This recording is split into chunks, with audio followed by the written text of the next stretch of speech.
लग्नानंतर होईलच प्रेम. प्रेक्षकांनो, मालिकेमध्ये आत्तापर्यंत अनेक घडामोडी घडल्यात, पण या वेळेला मात्र आता नंदिनीने बरोबर रीतीने असा काही डाव खेळलाय आणि त्यानंतर त्याच्यामध्ये वसू, विजय आणि रम्या सगळेच जण अडकलेले आहेत. या सगळ्यांनी मिळून आता काव्याला जे काही त्रास देण्याचा प्रयत्न केलाय तो स्वतः नंदिनीने पाहिलाय आणि त्यानंतर देवाच्या कृपेने नंदिनी तर सुखरूप आहे, काव्या पण सुखरूप आहे. आणि आपण पाहिलंय की आता इकडे सगळ्यात महत्त्वाची घटना म्हणजे इकडे आता स्वतः नंदिनी, वसू आणि विजय यांचं कारस्थान पुराव्याच्या सकट आता समोर आणत वसूचं थोबाड फोडत या सगळ्यांना आता पापाला शिक्षा देणार आहे. आता वसूच्या पापाचा घडा भरलाय इतकंच नाही आहे, तर आता रम्याला सुद्धा आता खूप मोठी शिक्षा मिळणार.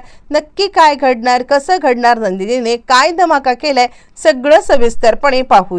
प्रेक्षकांनो, मानिनीला समजलेलं आहे की आता इकडे नंदिनीने गुलाबी कलरचा ड्रेस घालून निघून गेलेली आहे आणि त्याच वेळेला मानिनी डोक्याला हात लावते आणि मानिनी सांगायला लागते, अगं आता नंदिनी कशी असेल, तिच्या हातातला धागा पडला आहे ना. यावरती काव्या सांगते, तुम्ही चिंता करू नका, ताई व्यवस्थित आहे. अहो तुम्हाला माहिती आहे का, म्हणजे आता खरं सांगायचं तर ताईला काही झालेलं नाहीये, पण काव्याला माहीत नाहीये की या सगळ्यामध्ये नक्की आता काय घडलंय. पण आपल्या सगळ्यांना एकच प्रश्न पडलेला आहे की नंदिनी कॉलेजमध्ये कशासाठी गेले. काव्या आता सांगते, आई तुम्ही चिंता करू नका, ताईला काहीही झालेलं नाहीये. मानिनी म्हणते, अगं तू कशी काय इतक्या कॉन्फिडेंटली बोलू शकतेस. आणि त्यावरती मग आता काव्या सांगते, खरं सांगू का, तर ताईचा मला फोन आला होता. म्हणजे त्यावरती ती म्हणते, अगं पण तू कशी काय घरात परत आलीस. त्यावरती काव्या सांगायला लागते, अहो काय झालं, मी निघाले तर खरी, पण आता माझ्या नोट्स आहेत ना, त्या नोट्स घरातच राहिल्या होत्या, म्हणून आता मी इकडे नोट्स घेण्यासाठी आले.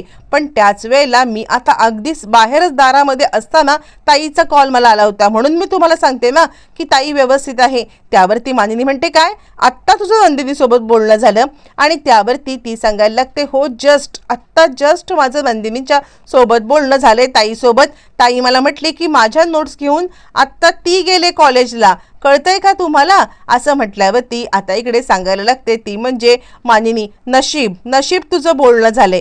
बरं, तोपर्यंत इकडे आता वसूच्या लक्षात आलेला आहे, अरे देवा, म्हणजे आता हा मोठीच घटना घडले. आपण आत्तापर्यंत समजत होतो की आता काव्याला गाडीचा धक्का देऊन विजयरावांनी त्यांचं काम केलंय, पण इकडे घटना मात्र वेगळीच घडलेली असते. ज्या वेळेला नंदिनी मात्र आता काव्याच्या विसरलेल्या नोट्स घेऊन कॉलेजला पोहोचले, विजयला आता तेच कपडे, तशीच छत्री आणि हातामध्ये त्याच नोट्स पाहून विजयला असं लक्षात आले की ही तर आता काव्याच आहे. मग आता ह्या काव्याला उडवायचं म्हणून तो आता गाडी मागून घेऊन चाललेला आहे. आणि त्याच वेळेला आपण पाहिलं की काव्या तर घरी असते, पण विजयच्या डोक्यामध्ये इतका राग असतो. काव्याने आत्तापर्यंत त्याचा केलेला अपमान, त्याला दिलेला म्हणजे त्याला एक्सपोज करण्यासाठी सगळ्यांच्या समोर आता त्याला सुनावलेले 4 खडे बोल हे त्याच्या जिव्हारी लागलेले असतात आणि त्याचमुळे तो आता तिचा बदला घेण्यासाठी कॉलेजमध्ये आलाय. तो तेच आठवत विचार करतोय, काव्या माझ्याशी पंगा घेऊन तू आता चांगलं केलेलं नाहीयेस, तुला धडा शिकवणार म्हणजे शिकवणार. पण त्याला माहित नाही की ही नंदिनी आहे. आणि घडतं असं की आता गाडीचा धक्का इकडे लागतो नंदिनीला.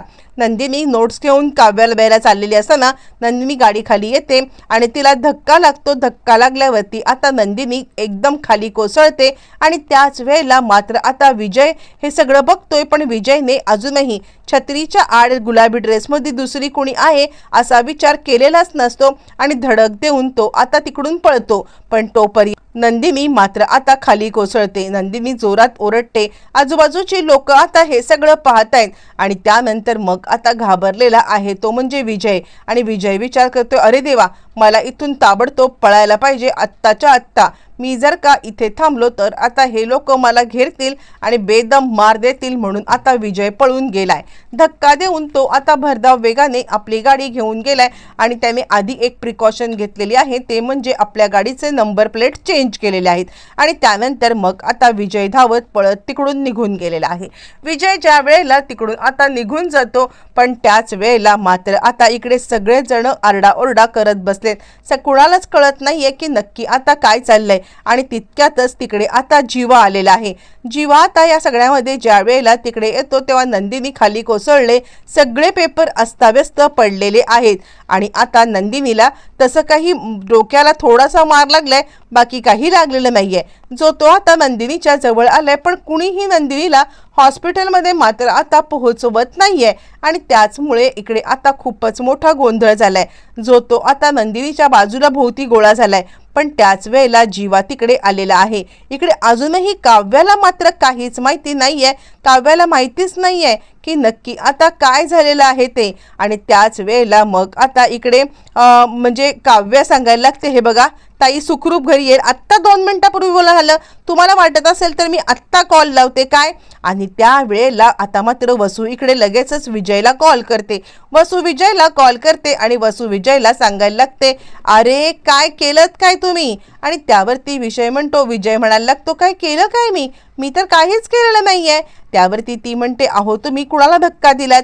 त्यावरती तो सांगायला लागतो, काम ओके, या वेळेला तुम्हाला बोलायला कोणतेही शिकायत येणार नाहीये, काही झालं तरी सुद्धा असं काही काम झालंय ना की आता या सगळ्यामध्ये काव्याचा मोठा गेम झालाय। आणि त्यावरती वसू म्हणते, वेड लागले का तुम्हाला, तुम्ही कुणाचा गेम केलात हे तुम्हाला कळतंय का।